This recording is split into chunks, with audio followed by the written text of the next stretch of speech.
Hello, parents. My name is Casey Clark. I am your son or daughter's English teacher for this year. I have a little slide deck presentation for you here. I'm going to walk you through. It's very similar to what we would normally do at open house. So if you want to move my little face here, type this in. This is case sensitive, and you will be able to access our presentation. It's bit.ly/31LP capital Y87. It's kind of hard to see with all my toolbars here. Oh, there we go. That makes it a little easier. Now you can see. So again, if you'd like to access this presentation, this is where you would go. So let's talk about a couple things here. Thing one, the elephant in the room, the thing that we are all tired of hearing the name of, the one that shall not be named, the COVID-19 stuff. So just to give you a heads up here real quick, all of the students are expected to wear a mask. I expect my students to wear a mask. If they don't wear a mask, I'm going to send them to the office because that is what we are instructed to do. If your students do not wear a mask, they have Acellus Online, Viking Online, or whatever it's called that they have access to. But while they are here, I do expect them to wear a mask because that's what we're doing. What I'm doing is my best, and I expect them to do their best as well. And wearing a mask is one of those things. It's not that bad. It kind of makes your ear a little sore sometimes, but it's not the end of the world wearing one for a long period of time. We're trying to reduce paper to nothing in my class in terms of passing paper out, taking paper back in. Everything's going to be digital. Not a big deal. 90% of what I do is digital anyway, so it's not that big of a transition for students in my class. Ironically, one of the first things I'm going to send home is a letter, which is a physical letter. That's just I have to get it to everybody, and not everybody is going to watch this video. So it's kind of a funny thing there. I guess it's not that funny. In terms of like spacing in class, I'm trying to do the best that I can with spacing. My class sizes are smaller than they normally are, probably because a lot of kids are online. Also because a senior class that was absolutely huge graduated last year before. Anyways. So ideally, it would be one person per table, one student per table. I'm probably not going to be able to do that because I do in every single class have more kids than tables. So we're going to do the best we can and spread them out as far as we can in my room, and hopefully that works. Remote learning. If that happens, if that is a thing as we're seeing and we're watching the news and colleges and schools are closing, let's hope it doesn't happen. Let's hope we all wear our masks and wash our hands and everything's fine. That's what I'm hoping for, because nobody wants to do that remote learning thing again. That wasn't as fun as we thought it would be. But if it does happen, I had a plan last year, and my plan worked pretty well. My plan for this year is even better. Last year, I had one day to make a plan, and I made it, and it was fine because all my stuff's digital. I've been doing blended learning for years now. It's been like my passion or whatever to make everything technologically related in some way, shape, or form. This year, I have had time to plan, and my plan's pretty good. It's a pretty good plan. I'm pretty excited. I hope I don't have to implement it, but it's ready to go. So let's go ahead and go through the class brochure and talk about the things that your students will need to do and whatnot. So first things you need. This is my email address. Oh, did not want to do that. If you need to contact me, email is the absolute best way to do that. I can respond to emails in class, whereas I cannot take phone calls in class. Here's my class website. We'll talk more about this in a little bit. Remind. So English classes, periods 1, 2, and 3 are Group A. Period 7 and 8, I think it's 7 and 8, are Group B. These are the reminds for that group. Now, this is going to be maybe temporary. The school district is supposed to have their own remind thing that they're going to have us go into, but all I've been told is that's going to happen, and I don't know when, where, or how. So until that time, I have a little temporary remind open so I can send communication home. You are absolutely more than welcome to join this. You're going to see messages. You'll get text messages about like, hey, there's a test on Monday, or hey, don't forget your papers due. Big things. I don't send reminds very often. It's pretty rare. But again, you're more than welcome to join. And when we move from this temporary to the more permanent remind, whatever it's going to be, again, you're more than welcome to join that too. Like it's totally fine. If you want to kind of it might be fun for you even to say, like, you get the text and like, oh, Timmy's got something to do on Monday. And you're like, hey, Timmy, what you doing over there? Playing Call of Duty? Like, got your paper done? And, give them a hard time. I'd highly recommend it. It's the best part of being a parent. Coursework. Over the course of the school year, we will study a lot of different stuff. The honors class moves at a pretty quick pace, and we do a lot of stuff. It's also one of my favorite classes to teach. Junior year English in general is just a great year for English. So we're going to start right off the bat with a personal narrative. We'll be doing that here within the next week or so. And then over the course of the year, we're looking at The Grapes of Wrath, Death of a Salesman, Of Mice and Men, Fahrenheit 451, and a lot of other stuff, a lot of other reading, a lot of other writing. I know parents in the open house are always like, hey, Mr. Clark, like, what do you do for the ACT? Not much. That's kind of a lie, though. I don't do anything specifically for the ACT. We aren't taking ACT sample tests. We aren't doing test-taking strategies. That's something you would want to address in a ZAP ACT class or talk to guidance. I think guidance does the scheduling for that too. So, talk to guidance. They'll definitely be able to help you out with that. I don't do anything specific for the ACT. However, everything we do in here relates to the ACT. Grammar, spelling, punctuation, all of the writing, a lot of the reading, the comprehension, reading for context. It's all relative to the ACT.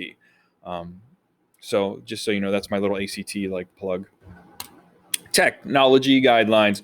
Your student needs to have their Chromebook charged and ready every day. And I mean every day, because we are going to use your Chromebook every day.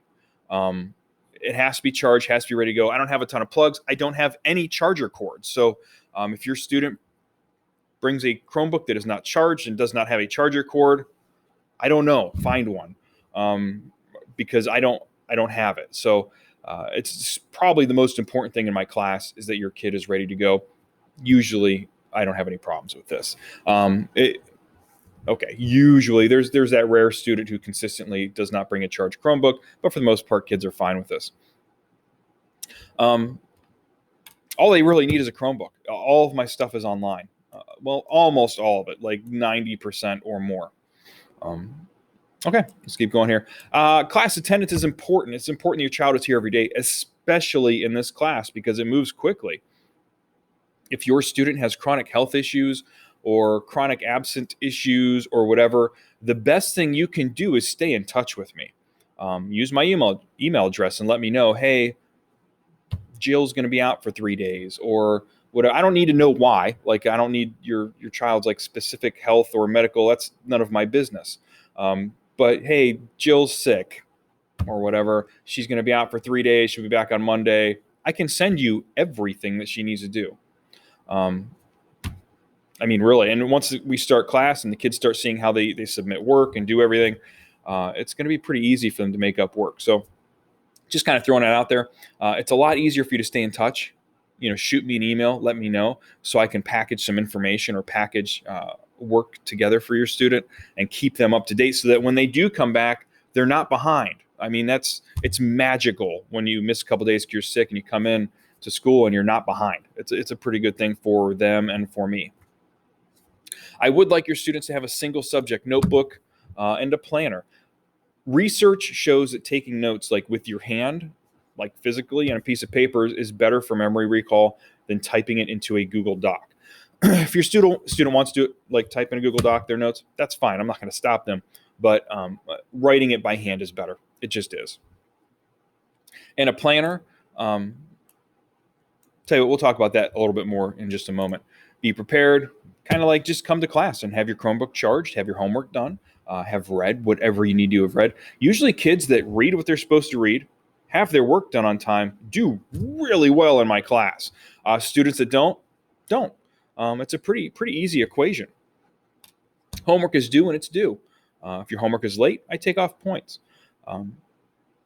If your homework is a day late, that's a lot better than being 2 weeks late.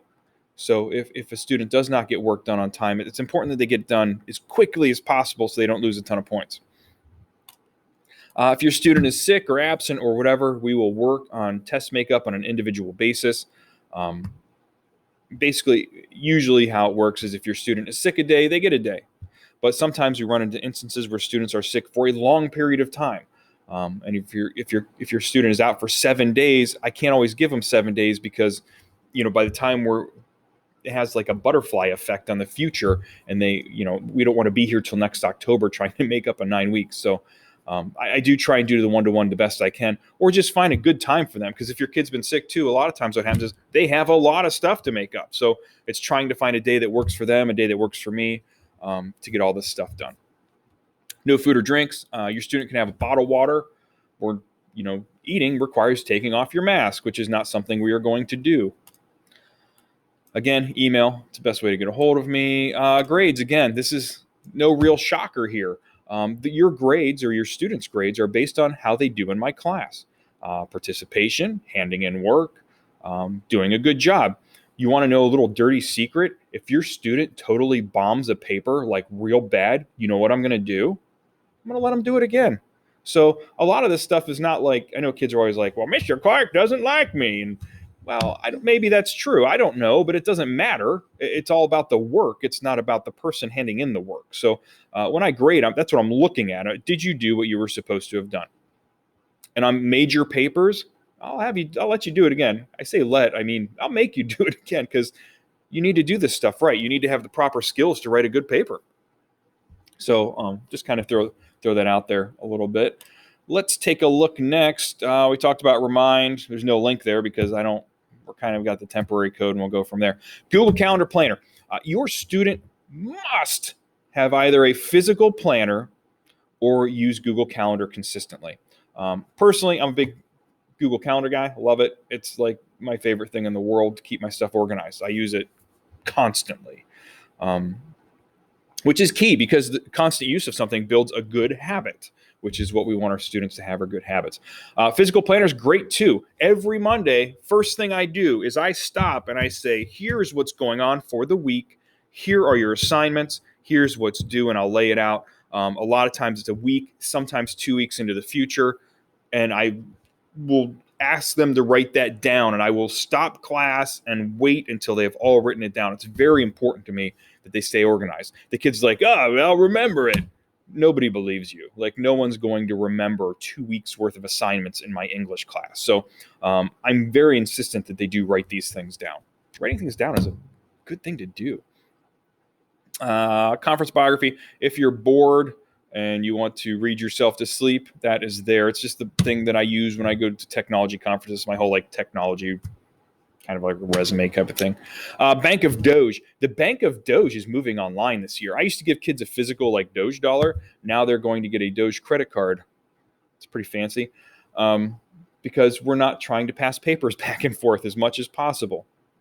Now, if you read that brochure and sign it, this is the ironic thing. I'm going to send a paper copy of that home. I'm sorry.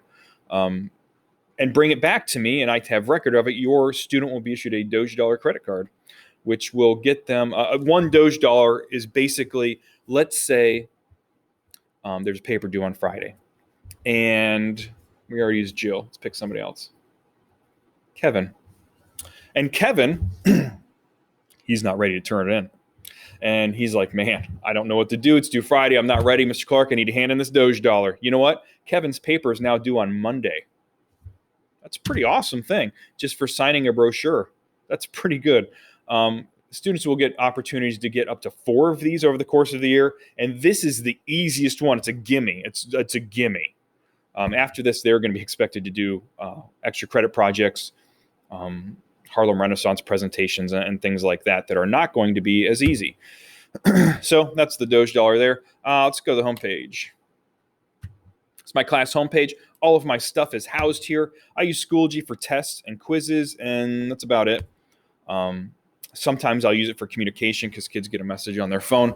All of my resources are housed here and have been since 2008. It's a really nice place to put my stuff. So if we go to the English 122 Honors page, here is all of the stuff we will be doing for the year. In fact, there are more units in here than I will actually cover. Some of this is extra stuff. Some of this was created during remote learning last year. But if you want to go and take a look and see the type of resources and stuff, there you go. What you really want are my lesson plans, which are right here. Depending on the group your students are in, A or B. In fact, do I have that updated yet? I need to change that. I do not have a 6th period. Not that it matters to anyone. Okay, so lesson plans. They're already ready. Like, we're up to date, ready to go. I usually update these on Friday before I leave. It's, sometimes on Monday, but it's pretty rare. Like, if I'm not done on Friday, like, I can't sleep over the weekend because I'm like, oh my God, my lesson plans have to be done. So anyways, here are my lesson plans. They're very detailed. I have all the information in here you could ever possibly want for anything. If you really have trouble sleeping at night and you want to read yourself to sleep, you can go back and take a look at the past years, everything we've done, just to kind of get an idea of what we do in here if you're interested. Oftentimes, I'll even post links to resources like, oh, here's some Quizlet flashcards or whatever. So you can, it's the best thing about having access to my lesson plans is this. You as a parent can look and say, oh, what's going on here? Oh, you've got a quiz due. Oh, a literary terms test on Friday. Okay. I'm going to bring this up after dinner. Hey, all right, we got Jill and Kevin. Who else? Hey, Terry. So you ready for that literature terms test on Friday? Spook them a little bit. Give them a little spook on Thursday night. See if they're like, oh, man, I forgot about that. Or like, I'm totally ready. So just that's the best thing, just to hold that over on your kids. Again, it's the best part of being a parent is having that kind of like ability. Some of you may disagree with me, but that's okay. We can all have a different opinion. Oh, there's my script. So that's English 124. We don't want that. Back to these guys. Just so you know, too, what I'm sharing here is a slideshow. So if you keep going, you'll see some of our like first day get to know you type activities that we're doing if you are interested in that. And again, if you need something, email is the fastest and the best way to get hold of me. If email doesn't work, give me a phone call, leave voicemail. I will get back to you as soon as I possibly can. And that's all I got.